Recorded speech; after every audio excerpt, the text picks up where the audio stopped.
I'm going to warn you now, this handout that I've given you, this parable that we're going to be looking at, unless I just fly through this, my expectation is that this is going to take us 2 weeks to get through this parable, okay? There is so much in this parable that I really wanted to get to, that I was just felt like I didn't want to skimp on anything, so we're going to really dive into it. So we'll see how our time goes, but just be prepared. We'll probably stop a little short tonight and pick it up next week. I wanted to begin with this question. I'm not necessarily looking for an answer, but think about it. The question is this: what happens after we die? You know, it's a question that has troubled people across the world for centuries, right? We in this room have hope. We know what happens after death, but for many, it's a question that has not been answered. Some people believe in an afterlife. Others believe in nothingness, that after death we just enter into a state of nothingness. Others hold it to the idea of reincarnation. Some hold to a form of spiritual continuation. But what does Jesus say about life after death? Well, in Luke chapter 16, verses 19 through 31, Jesus tells a parable that pulls back the veil and gives us a glimpse into eternity. Now, before we read our parable, we need to consider who Jesus was speaking to, as we do with almost every parable. Jesus had just finished telling another parable before this. He had told the parable of the unjust steward. That's a parable we'll be looking at in one of our future Wednesdays. But he told this parable of the unjust steward to a group that included some Pharisees. Then in Luke chapter 16, verse 14, the Pharisees, who were well known for their love of money, after hearing the parable, they scoffed at Jesus' teaching on stewardship and faithfulness. And so in response, Jesus tells this parable that confronts their false beliefs about wealth, about righteousness, and about their own eternal security. But I want you to understand, as we look at this, this is much more than a lesson about wealth. Its main purpose for them was about this idea with wealth, but it's much more than that. It's a lesson about eternity. It's a lesson about judgment. It's a lesson about the sufficiency of God's word. But what makes this parable unique from so many others, and we'll look at this in a few moments, is the fact that this is the only parable in the Bible where Jesus gives a character a name. The name is Lazarus. Now, I mentioned, I think last week when I was talking about this, some people, and I've put myself in this camp before, not everyone views this as a parable, partially because of the fact that he does name a character, and this is the only one where he does name someone in the story. But there are many characteristics of this story that fit right in line with the parable, which is why we are covering it under our parable. So he gives this character a name, Lazarus. Meanwhile, the rich man in the story remains nameless. But Lazarus is identified, and he is honored by God. Why did Jesus, in all of these parables, why did Jesus choose to give this character a name? There's a lot of speculation as to why, but the fact is, we don't know the why. Maybe he was using it as a bit of irony, because what's Jesus going to do not too long after this parable is told? He's going to raise a man named what?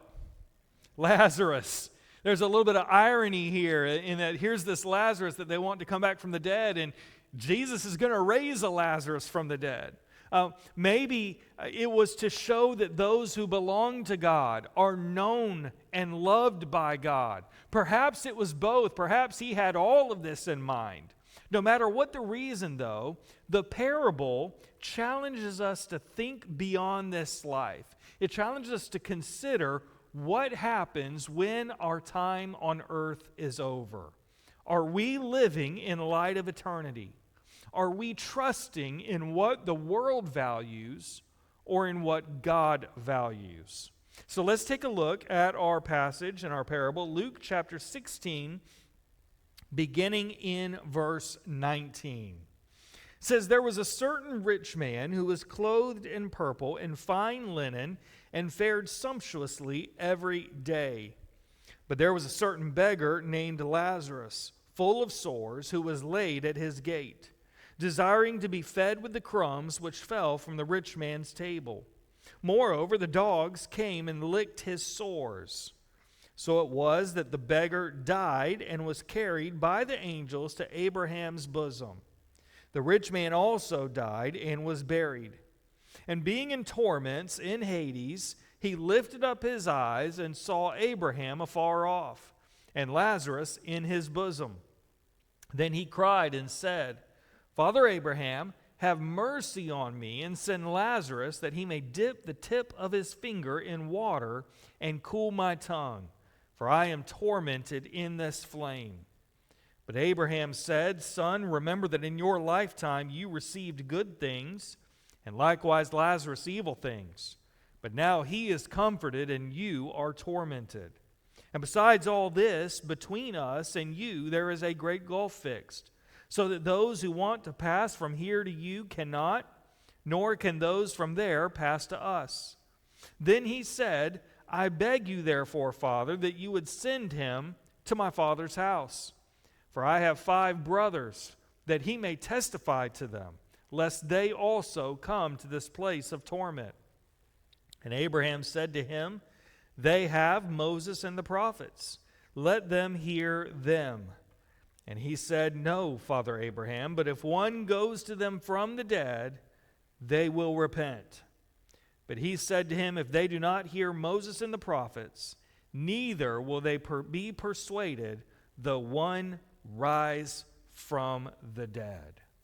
All right, so as we dive into this parable, we see a few things. And listen, you're going to be surprised. In these first couple of points, I'm going to put all the little bullets up here.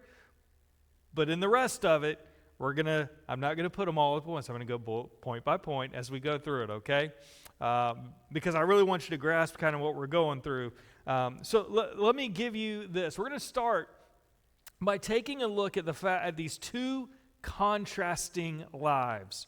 Jesus begins this parable by introducing us to 2 men who couldn't be more different, right?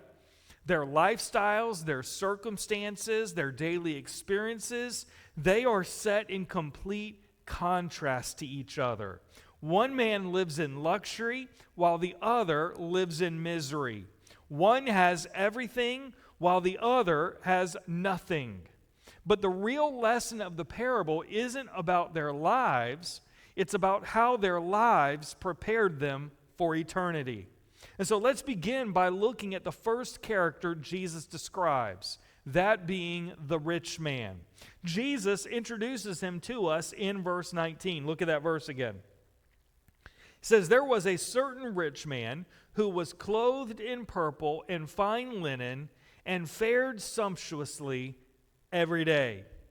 See, understand, as we read this verse, we find out some things about this man. This man wasn't just wealthy, he was extravagantly wealthy. He's like Bill Gates wealthy, okay? He's up there. Everything about his appearance, everything about his lifestyle signaled luxury and indulgence. We're told that he was clothed in purple. Now, that may not seem like a big deal to us, but in Jesus' day, purple was not exactly easy to get. Purple is, in case you don't know, purple is my daughter's favorite color. Her room is painted purple. Everything is like, she just loves purple. And so that's great. And, purple's easy to get a hold of today. But in Jesus' day, it was the most expensive color to produce. It came from these tiny sea nails. Sea nails. There you go. Nails in the sea. Sea snails. And they were so rare that only kings, rulers, and the wealthiest in society could afford the color purple. Not only was he wearing purple, but he wore fine linen. Again, when it describes this as fine linen, this isn't just some ordinary fabric. In fact, it was most likely Egyptian linen, which was considered the finest clothing material available. It was the kind of linen that only the elite members of society could obtain.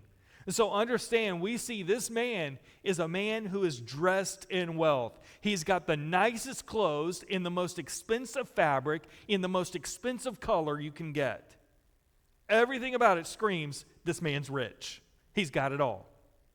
But not only was he dressed in wealth, he also lived in indulgence. Jesus tells us that he fared sumptuously every day. Now, this is interesting to me. That means, and we've talked about other parables where we have the banquets, and we've talked about those banquets, and those were always special occasions, right? In every parable we've seen, the banquet was the special occasion. Understand, that's what it's talking about when he says fared sumptuously. He's talking about banqueting every day. In those days, most people ate simple meals, with feasting being reserved only for special occasions. Some people may feast once a week, but even that was rare. It was special occasions, but not this guy. This guy lived in continual luxury. He had a feast every single day. He did not have any idea what it was like to be hungry. He never experienced need in his life. But here's what's missing from this description. Again, we notice there's no mention of his name, right? He's simply called a certain rich man. There's no mention of his faith. There's no mention of his worship or his relationship with God. There's no sign of gratitude, generosity. There's not even a sign that he is aware of other people. Jesus is painting the picture of a man who had it all, but only in this life. He had it all, but only in this life. And this is where we need to pause and consider who Jesus is speaking to. Remember, he's talking to the Pharisees here in Luke 14. This group of men who loved money.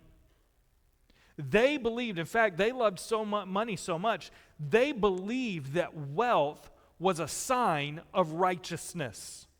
The more righteous you were, if you had an incredible amount of wealth, that showed just how right with God you were. It sounds a lot like our prosperity gospel today, right? Well, the more right you are with God, the more you are here, God's just going to pour out all these blessings upon you. Well, listen, that's what they believed. It was a sign of God's favor. And prosperity meant righteousness. So as they listen to this story and they hear about this rich man who's feasting every day in fine linen clothed in purple, to them, they would have believed that this man's extreme wealth was a sign that he was highly favored by God. He was as righteous as you could be. But Jesus is about to destroy that assumption in the most shocking way possible for them. Because wealth isn't a sign of divine favor. Earthly success does not guarantee eternal security. So we see the first man in the story, but let's look at the second character of our story. Second character is the character of Lazarus. Look with me at verses 20 through 21. It says, "But there was a certain beggar named Lazarus, full of sores, who was laid at his gate, desiring to be fed with the crumbs which fell from the rich man's table. Moreover, the dogs came and licked his sores." All right, so unlike the rich man, this man is given a name, and that alone tells us something powerful. Whatever Jesus was trying to communicate by giving him a name, just the fact that he gave him a name tells us some powerful things. His name, Lazarus, means God has helped. God has helped. While Lazarus might have been nameless in society, he was known by God. That's powerful. Society saw him as a nobody, and probably no one knew his name. This rich man certainly didn't know his name at this point, probably.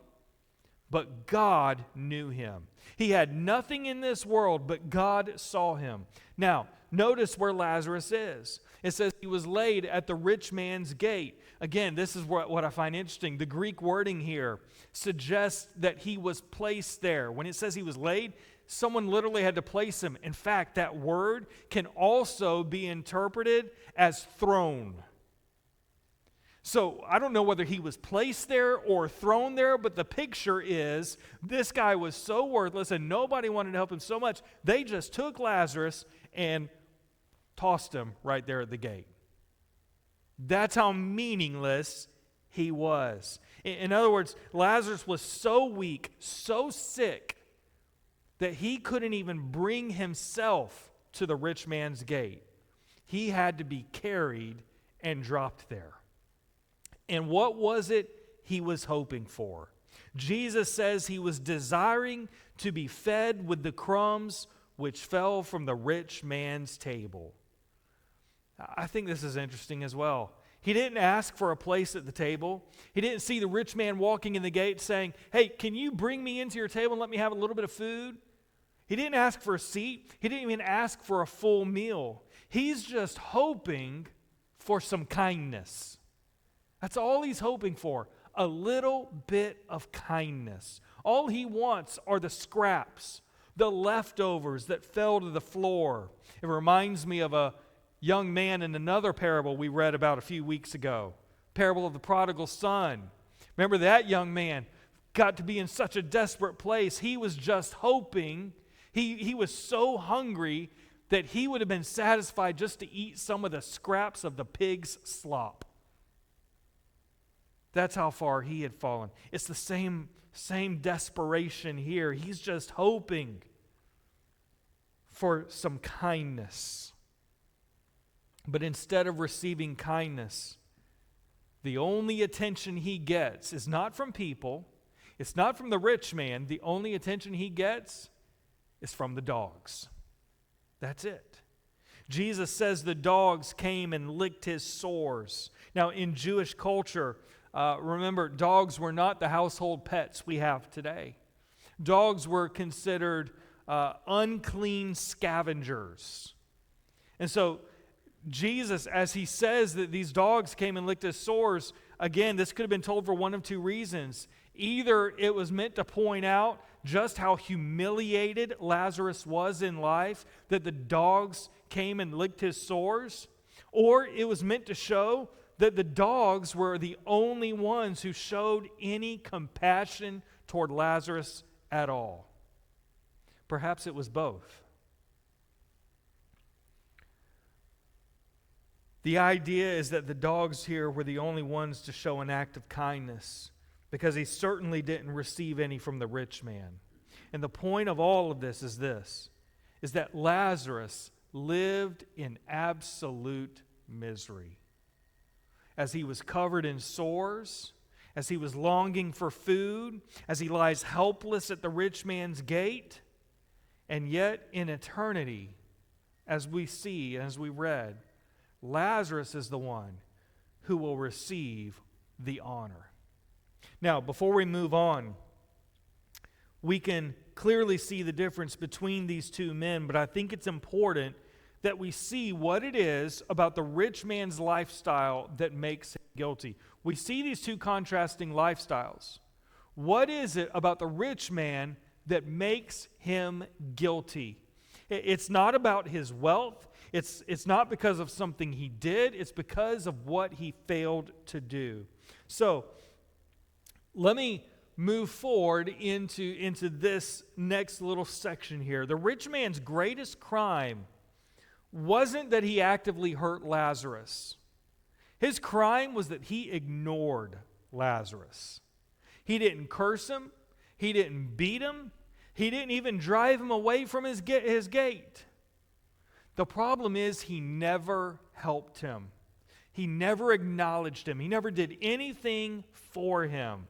You see, his sin wasn't a sin of commission. It was a sin of omission. His was the sin of apathy. And this is where I want to share this first point with you. Apathy is just as damning as cruelty.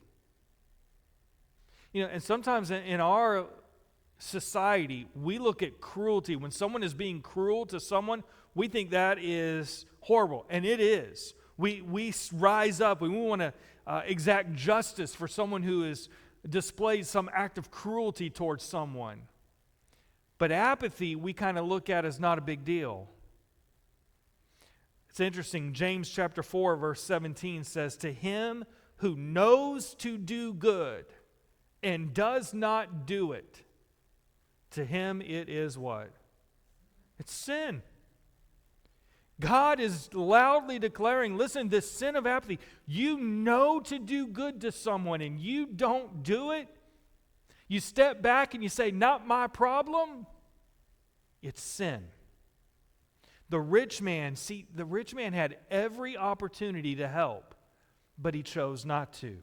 Proverbs chapter 21, verse 13 says, "Whoever shuts his ears to the cry of the poor will also cry himself and not be heard." That's powerful, isn't it? If I close up my ears to those that are crying out for help, then one day I'll cry out myself and not be heard. And that's exactly what happened to the rich man, right? He shut up his ears and had the sin of apathy. The second thing I see here is that faith without works is dead. I want you to understand this. This is not about the fact that he didn't help this man. This is about the fact that it was evidence that his faith was never real. His apathy showed his lack of faith. 1 John chapter 3, verse 17 says, "But whoever has this world's goods and sees his brother in need and shuts up his heart from him, how does the love of God abide in him?" You get what John is saying and what God is saying through John? You claim to love God, but if you have the ability to help someone who is truly in need and you choose not to, are you sure the love of God really resides in you? James chapter 2, verses 15 through 16 says, "If a brother or sister is naked and destitute of daily food, and one of you says to them, 'Depart in peace, be warm and filled,' but you do not give them the things which are needed for the body, what does it profit?" See, that's this rich man's real problem. This man's real problem is that he had every opportunity to demonstrate his faith. He had every opportunity to demonstrate that his faith, his belief, his relationship with God was genuine, but his actions told a different story. Lazarus was laid at his very gate. He saw this man every single day. He had more than enough resources to help, but he chose not to. His life was all about himself, and his neglect condemned him. His neglect was the evidence that the love of God did not abide in him. So yes, one man had everything in life, and another had nothing. But death would change everything. The rich man trusted in his wealth, but failed to show mercy. Lazarus had nothing in this world, but God knew his name. Neglecting those in need is a serious sin in God's eyes. So what does this mean for us? I believe it should cause us to ask some questions. Are we using what we have for God's glory? Are we using it for kingdom work? Are we aware of those in need? Or do we walk past them like the rich man? Are we living for earthly comfort, or are we preparing for eternity? So we see two contrasting lives. The next thing I want to show you tonight, you can see that on your sheet, is going to be two contrasting eternal destinies. We see now two contrasting eternal destinies. Jesus continues the parable by shifting the focus from their earthly lives to now their eternal destinies. While their circumstances in life were vastly different, the contrast becomes even more striking in death. In an instant, everything changes. The rich man loses everything, while Lazarus gains everything. And this passage gives us, again, a sobering glimpse into eternity. Regardless of how they lived, both men eventually faced the same reality. Their contrasting eternal destinies show us one thing they have in common. That is that death comes for both. Death comes for both. In verse 22, Jesus says, "So it was that the beggar died and was carried by the angels to Abraham's bosom. The rich man also died and was buried." Death is the great equalizer. It comes for the rich and it comes for the poor. It comes for the powerful and it comes for the weak. It doesn't matter how much money we make, how successful we are, or what kind of legacy we leave. One day, every single one of us will leave this world. Hebrews 9:27 reminds us it is appointed for men to die once, but after this, the judgment. But I want you to notice how differently their deaths are described. Lazarus died, and Jesus makes no mention of a burial. By the way, if you're taking notes, there's a lot of points under this, so you might want to leave space there, or you have to flip your paper over, okay? But Lazarus died, and as Jesus, as he talks about his death, he makes no mention of this burial. That tells us one of two things. Either his body was likely discarded in an unmarked grave, forgotten by the world, or what was said is that many of the poor were often thrown in the fires outside the city where they would be consumed and burn their bodies out there. So he was either left in an unmarked grave or just thrown away like trash into the burn pile. But understand, while he was forgotten by everyone else in this world, he was not forgotten by God. Jesus tells us that he was carried by the angels to Abraham's bosom. So while no one may have cared for Lazarus in this life, the moment he died, he was escorted by heaven's angels into paradise. We also see that the rich man died, but Jesus simply says of him, he was buried. No doubt because of his great wealth, he had a grand funeral. Mourners would have gathered, people would have gathered to speak well about him and how great a man he was, and his wealth would have ensured an elaborate ceremony. And while his body was being honored here on this earth, his soul was already in torment. You see, it doesn't matter how we die. What matters is where we go when we die. Jesus tells us that Lazarus enters paradise as he was carried to Abraham's bosom. I love this picture. This was a Jewish expression for paradise, this Abraham's bosom. It's a place of rest and fellowship for the faithful. It paints the picture of a great heavenly banquet where Lazarus is reclining right next to Abraham. Again, I don't know whether Jesus intended all of this, but I love the picture here. Remember, we've talked about the banquets, and we've talked about how they sit and recline at the tables as they would have these banquets. And the place of honor was always right next to the host. And the picture of this is that Abraham is there at the head of the table, and here is Lazarus put in the place of honor right next to him. And that word bosom reminds us that here he is. It's like he put his head on Abraham's bosom, resting his head there, right where Abraham's heart was. It's a reminder of how close Lazarus was to God. It's a beautiful picture. Remember, in his earthly life, Lazarus was starving outside the rich man's gate, longing for just a few crumbs. But now in eternity, he is the guest of honor at God's table.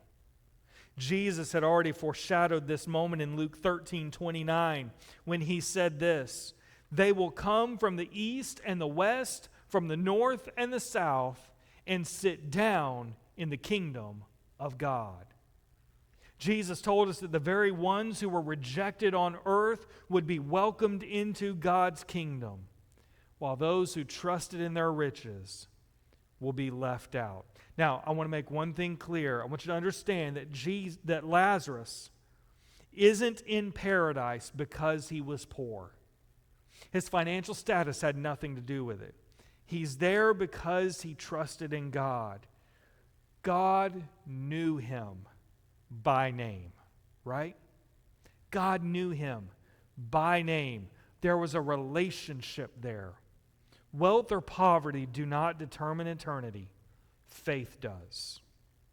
Now, in complete contrast, Jesus describes the rich man's fate in verse 23.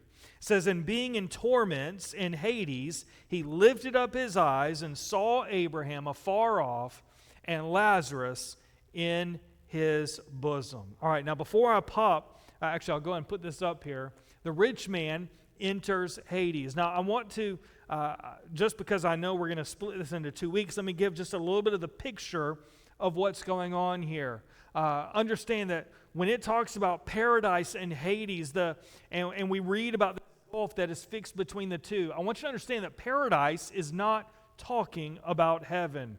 As we read it, most Bible scholars believe that before Jesus died on the cross, that all of those Old Testament saints who died, they entered into Abraham's bosom. They entered into this place called paradise.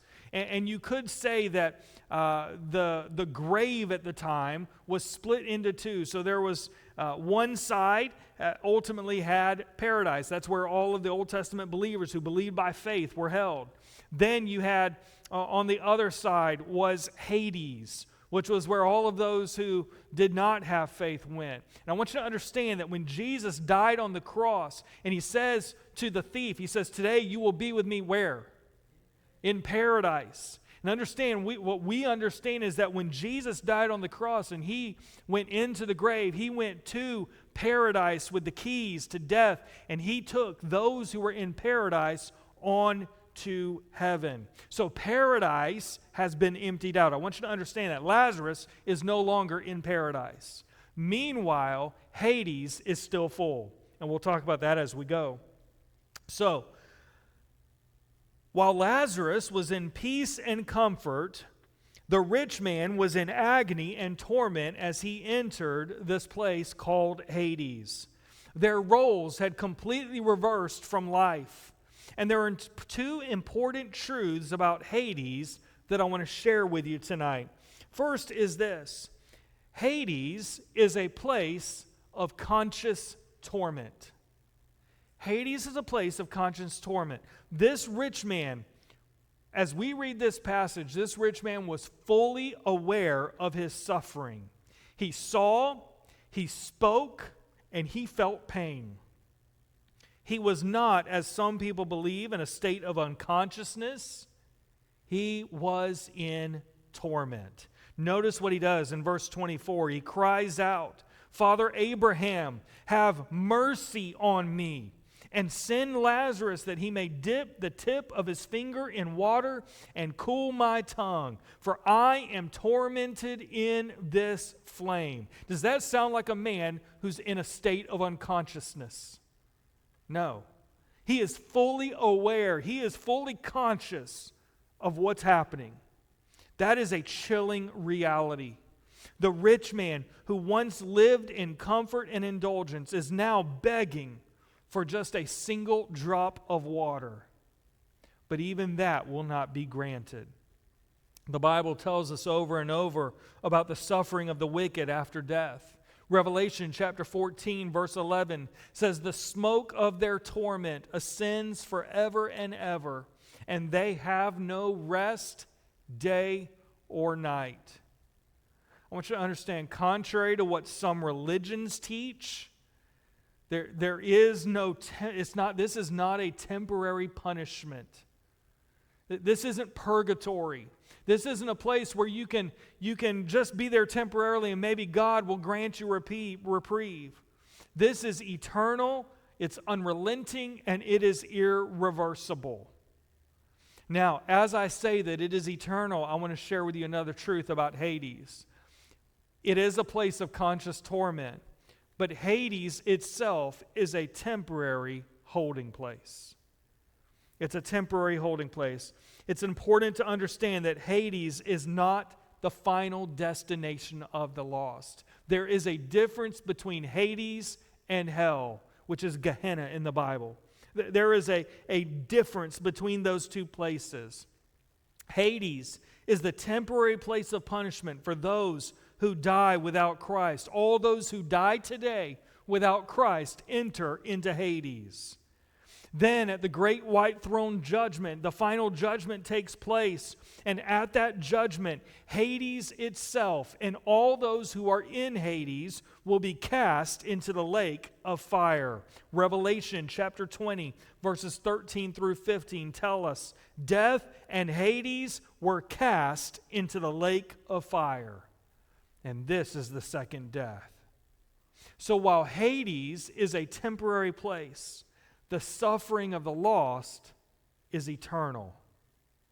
This rich man's torment was only the beginning of an eternity separated from God. And that fact is going to teach us some important truths from this parable. And we're going to pick those two truths up next week. All right, and they fall under this point of the two contrasting eternal destinies. But we're going to stop there and pick up next week as we look at two things that we see from this that are important for us to understand. All right, so we'll stop here for tonight. If you're watching this online, join us next week as we get part 2.